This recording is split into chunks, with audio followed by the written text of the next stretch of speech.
For the 29th Sunday in Ordinary Time. The first reading is from the book of Isaiah. The Lord was pleased to crush him in infirmity. If he gives his life as an offering for sin, he shall see his descendants in a long life, and the will of the Lord shall be accomplished through him. Because of his affliction he shall see the light and fullness of days. Through his suffering my servant shall justify many, and their guilt he shall bear. The second reading is from the letter to the Hebrews. Brothers and sisters, since we have a great high priest who has passed through the heavens, Jesus, the Son of God, let us hold fast to our confession.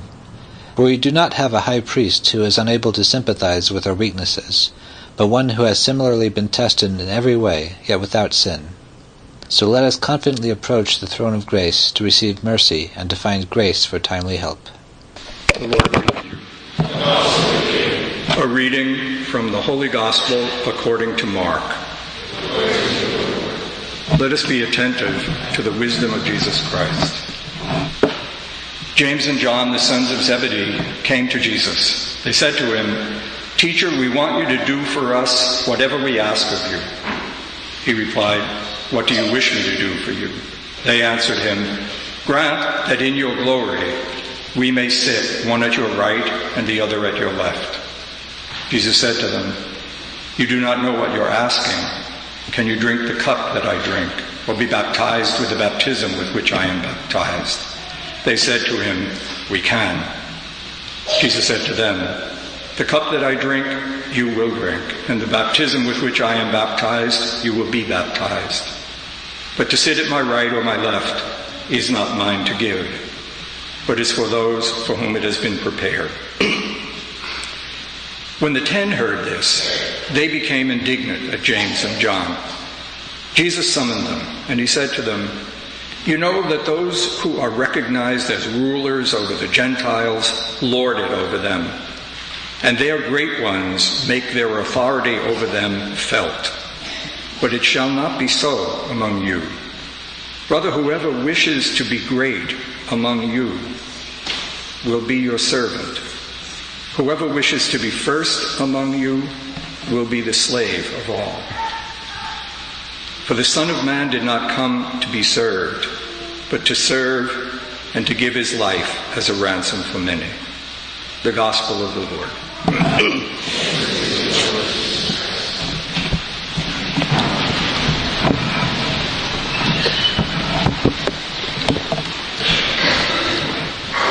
I'm going to suggest something as an attempt, I don't know how successful it will be, to do a kind of, to enter through imagination into a reconstruction of the reading, or part of the readings that we just heard, and hopefully as an invitation to myself and you, because it's not something that could be accomplished by each of us in the 10 minutes or so, 15 minutes of the homily, that it may trigger something in me and you that we'll be able to live with during the week.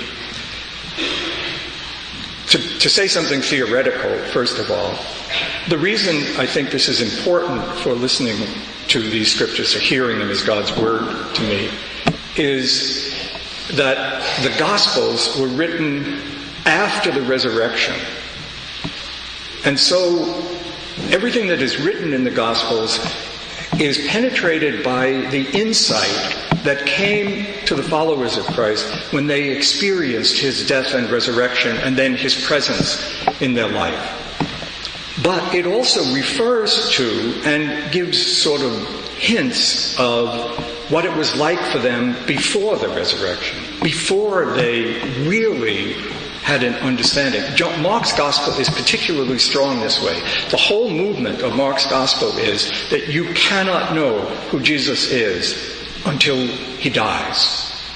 That the death is the key to everything about him. There are different takes in the different gospels, but this is really strong in Mark. Now the reason, that's a theoretical thing. Why do I think that's important to our own prayer? Because even though we live after the resurrection, we live within the mystery of the resurrection, in many ways, always I think, in our individual life, we are still approaching some grasp of the resurrection. We're much more like the disciples before, I think, even though we celebrate the death, we receive the risen Christ, all of those things, the possibilities in us, but the kind of psychological development, my personal spiritual life, seems to me anyway, to be much more like the passage of the disciples through the ministry of Jesus. Same misunderstanding, same difficult. So what I'd like to do as a kind of imagination thing to begin with is to just think, it occurred to me while I was preparing this, what was it like for the disciples the day after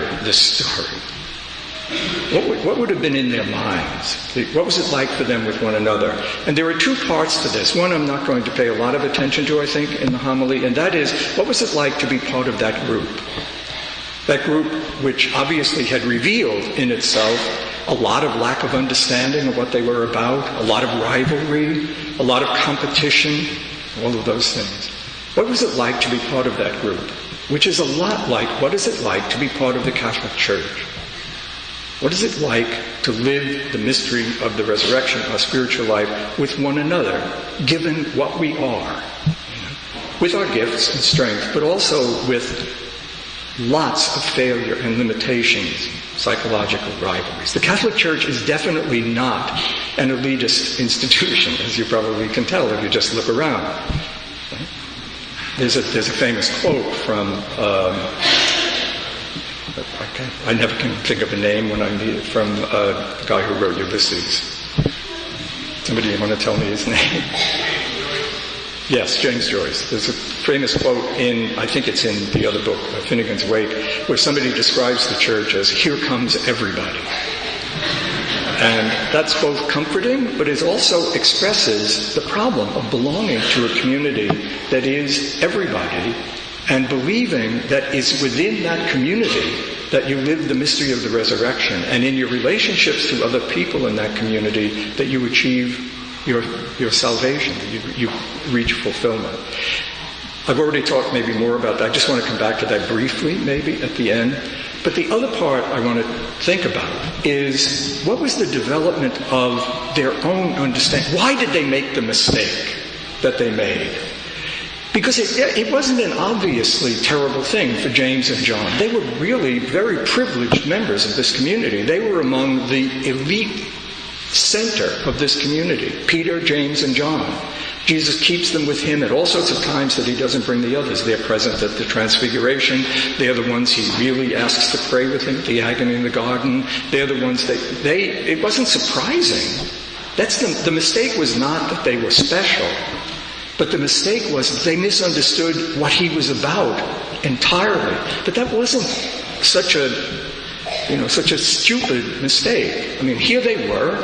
They were part of a tradition which was waiting for a Messiah, which saw the Messiah as somebody who would have political and social, and he talked about that a lot. He talked about a kingdom, he talked about a special kind of kingdom, but he talked about justice. There were these thousands of people, or whatever, hundreds of great crowds of people who were coming. There was this mysterious power that was going to... and there they were, part of it. So, and it was clearly moving on to some kind of climax, even at this point, as Mark is telling the story. So the mistake is not that there was something really big going on here and that they were part of it and they wanted to make sure that they would be, that they would have an important role to play in this important thing. It's that they misunderstood. They really did not understand, and they couldn't, for Mark, understand until he died. So there were two questions, I would think, if you're just thinking about questions, and this is one much closer to us. There were two things they didn't understand, if you want. And one of them was this suffering. I think we should be clear about what kind of suffering that is so difficult to understand here. It's not the suffering that goes along with large projects.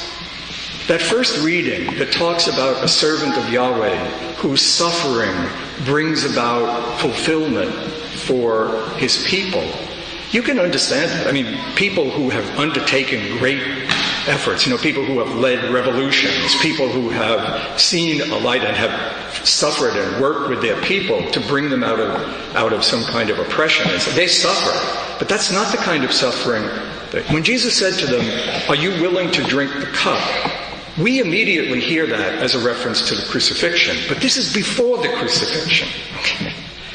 So it was probably a much more common, so the commentators say, it was a question, are you willing to be with me in this project? Are you willing to share everything of my life, to drink from my cup? And they said, yes, we are. And he said, I know that you are, but you still don't understand what that's going to mean, and you cannot yet. And the ultimate outcome of that will not be something you produce, nor I will produce, but it's buried in a deeper mystery, which is the mystery he called his Father, and the relationship of his living his life, and the particular kind of suffering that he was going to endure, to that mystery, and how that is going to lead to the fulfillment of all human beings. So the first thing is this question of, why is suffering a way to accomplish fulfillment for other people? Now that question, I think, is the one which in many ways we are still before the resurrection. I don't think, well, I shouldn't say that, I don't know all of you. There are some of you who may be profoundly wise, and well, we hope that's true. And you do this. But for the most of us, I think, we, in some ways in our psychological life, in our own understanding, are still like the disciples before the encounter with the risen Christ. And we do have to live that question. Why is suffering, and a particular kind of suffering, that is the suffering that Jesus endured, the suffering of failure, the suffering of rejection, and the suffering of being despised and physically punished as a criminal. Why does that save anybody?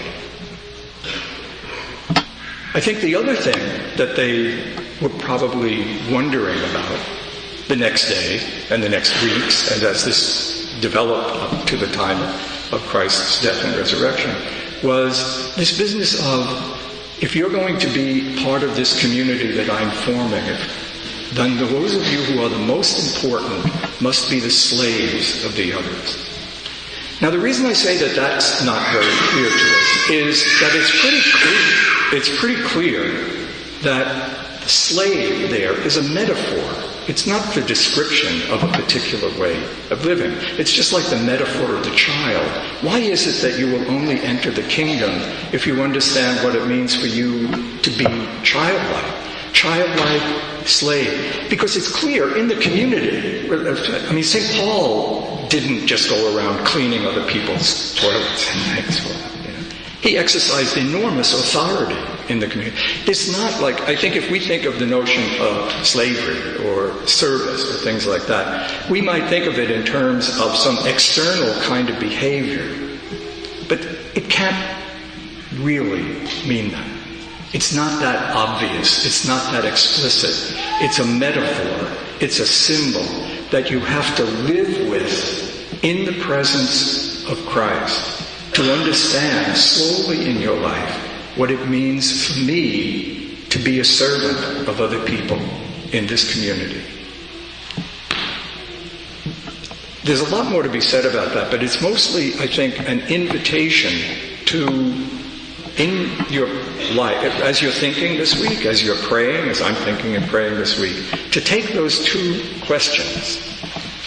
Why is suffering? Certainly it will be part of the suffering that goes with trying to do good things, trying to build up the church, trying to bring justice and peace in the world. There's certainly suffering in that, but there's a deeper kind of suffering. That is to say, the suffering that takes place through Christ. Why should my suffering be of any value to anybody else? It can only be if in some way we are really bound together. But there's no human reason, there's no human way in which we're really bound together. Even those ways in which we are bound together, common country, common friendships, things like that, they're not deep enough to account for the fact that what one person lives really profoundly affects other people. It can only be that if we are bound together in a way that each of our lives is really at the deepest level in touch with everybody else. And that was only revealed in the risen Christ. The reason Christ's suffering, in addition to everything else in his life, because it wasn't just his suffering that saved the world, but the reason his suffering was redemptive is that the man Jesus, because he is also the Son of God, who then became the Christ in his death, is present wherever God is. He is now Lord, as Paul writes. We now call him Lord. Therefore, all of us are bound to each other, touched by each other, in some possible communion with each other in Christ. Couldn't have imagined that before the death and resurrection. But the second thing, I think, about this, and these are just a couple of things, you can think of a lot of other things yourselves, I'm sure. The second thing about this redemptive suffering is not that the suffering itself, that being in pain is somehow good for other people. It's much more profound than that, I think.